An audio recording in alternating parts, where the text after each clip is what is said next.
ताई, 10चं जुनं नाणं चालत नाही. चालेल.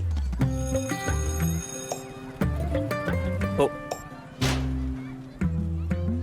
10ची जुनी नाणी बाळांनो ही आता चालत नाहीत.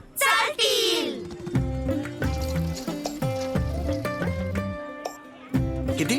210 रुपये.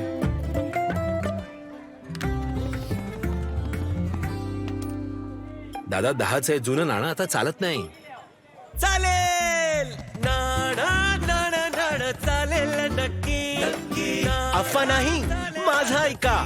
मी तर चालणारच. आणि माझ्या सोबत 50 पैसे 1, 2, 5 आणि 20 ची नवीन जुनी नाणीही चालत राहतील. चालेल चालेल चालेल चालेल. हे चालेल. RBI सांगते, जाणकार बना, सतर्क रहा.